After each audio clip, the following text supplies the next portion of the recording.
Olá, tudo bem? Espero que sim. Vamos para a nossa leitura bíblica. Livro de 1 Crônicas, capítulo 18. Vitórias militares de Davi. Depois disso, Davi derrotou e sujeitou os filisteus, conquistando Gate e seus povoados. Também conquistou a terra de Moabe, e os moabitas que foram poupados se tornaram súditos de Davi e lhe pagaram tributo. Davi também destruiu o exército de Hadadezer, rei de Zobá, derrotando-o em Amate, quando Hadadezer tentou fortalecer seu controle ao longo do rio Eufrates. Davi tomou 1000 carros de guerra, 7.000 cavaleiros e 20.000 soldados da infantaria. Levou cavalos suficientes para 100 carros de guerra e aleijou o restante. Quando os sírios de Damasco chegaram para ajudar Hadadezer, rei de Zobá, Davi matou 22.000 deles. Então colocou destacamentos de seu exército em Damasco, a capital dos sírios. Assim Davi sujeitou os sírios e eles lhe pagaram tributo. O Senhor concedia vitórias a Davi por onde quer que ele fosse. Davi levou para Jerusalém os escudos de ouro dos oficiais de Hadadezer, bem como grande quantidade de bronze de Tebá e de Cum, cidades que pertenciam a Hadadezer. Mais tarde, Salomão derreteu o bronze e o usou para fazer o grande tanque de bronze chamado Mar, as colunas e os diversos utensílios de bronze do templo. Quando Toi, rei de Amate, soube que Davi tinha destruído todo o exército de Hadadezer, rei de Zobá, enviou seu filho Jorão para parabenizar Davi por sua campanha bem-sucedida. Hadadezer e Toi eram inimigos e sempre estavam em guerra. Jorão presenteou Davi com objetos de prata, ouro e bronze. O rei Davi dedicou todos esses presentes ao Senhor, junto com a prata e o ouro que ele havia tomado de outras nações, de Edom, Moabe, Amon, da Filístia e de Amaleque. Abisai, filho de Zeruia, destruiu 18.000 edomitas no Vale do Sal. Colocou destacamentos do exército em Edom e assim todos os edomitas se tornaram súditos de Davi. O Senhor concedia vitórias a Davi por onde quer que ele fosse. Davi reinou sobre todo Israel e fazia o que era justo e correto para seu povo. Joabe, filho de Zeruia, era comandante de seu exército. Josafá, filho de Ailude, era o historiador do reino. Zadok, filho de Aitube, e Aimeleque, filho de Abiatar, eram os sacerdotes. Seraías era o secretário da corte. Benaia, filho de Joiada, era comandante da guarda pessoal do rei. E os filhos de Davi eram seus assistentes diretos. Capítulo 19. Davi derrota os amonitas. Algum tempo depois, morreu Naás, rei dos amonitas, e seu filho Anum subiu ao trono.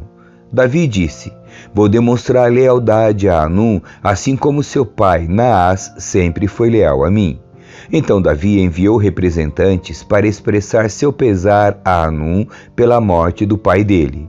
Mas, quando os representantes de Davi chegaram à terra de Amon, os líderes amonitas disseram a Anum: o rei acredita mesmo que esses homens estão aqui para honrar seu pai? Não, Davi os enviou com o objetivo de espionar a terra para vir e conquistá-la.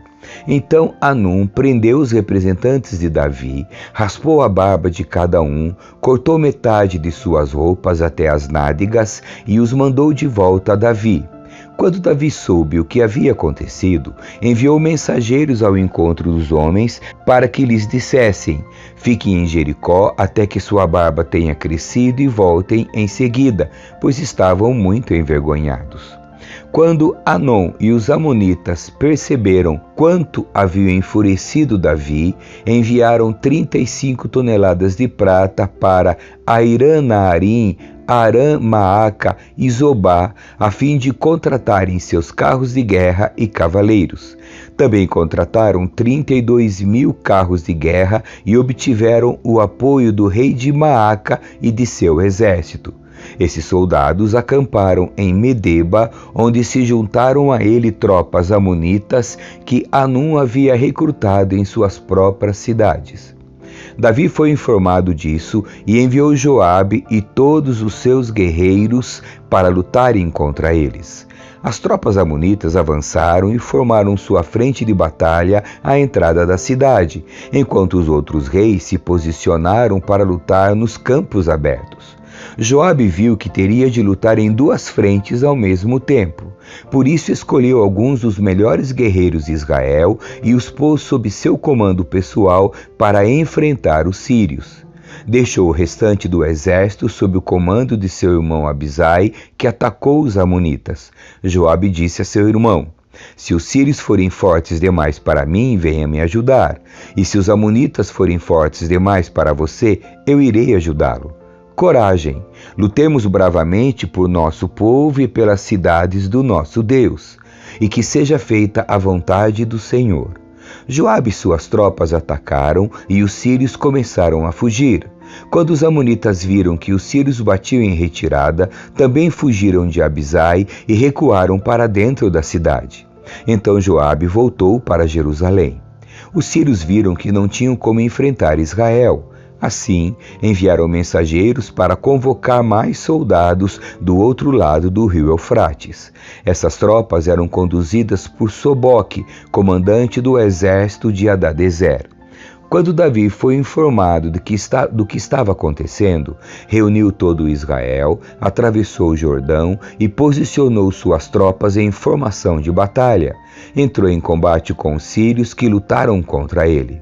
Mais uma vez, porém, os sírios fugiram dos israelitas. O exército de Davi matou 7.000 homens em carros de guerra e 40.000 soldados de infantaria, incluindo Sobaque, comandante de seu exército. Quando os aliados de Hadadezer viram que ele havia sido derrotado por Israel, renderam-se a Davi e se tornaram seus súditos. Depois disso, os sírios não quiseram mais ajudar os amonitas. Capítulo 20. Davi conquista Rabá. No começo do ano, época em que os reis costumavam ir à guerra, Joabe conduziu o exército israelita em ataques bem-sucedidos contra a terra dos amonitas. Durante essas operações, cercou a cidade de Rabá, a atacou e a destruiu. Mas Davi ficou em Jerusalém. Joabe conquistou Rabá e a destruiu. Então Davi chegou a Rabá, removeu a coroa da cabeça do rei e ela foi colocada sobre sua cabeça. A coroa era feita de ouro, enfeitada com pedras preciosas e pesava cerca de 35 quilos. Davi tomou grande quantidade de despojos da cidade. Também tornou os habitantes de Rabá seus escravos e os obrigou a trabalhar com serras, picaretas e machados de ferro. Foi assim que Davi tratou o povo de todas as cidades amonitas. Então ele e todo o exército voltaram para Jerusalém. Batalha contra gigantes filisteus. Depois disso, houve guerra contra os filisteus em Gezer. Enquanto lutavam, Sibecai de Uzate matou Safi, um descendente de gigantes, e desse modo os filisteus foram subjugados. Durante outra batalha contra os filisteus, Elanã, filho de Jair, matou Lami, irmão de Golias de Gate. O cabo da lança de Lami era da grossura de um eixo de tecelão. Em outra batalha com os filisteus em Gate, havia um homem de grande estatura com 6 dedos em cada mão e 6 dedos em cada pé, 24 dedos ao todo, que também era descendente de gigantes. Mas quando ele desafiou os israelitas e zombou deles, foi morto por Jonatas, filho de Simeia, irmão de Davi. Esses filisteus eram descendentes dos gigantes de Gate, mas Davi e seus guerreiros os mataram. Amém. Que Deus abençoe você. Tchau.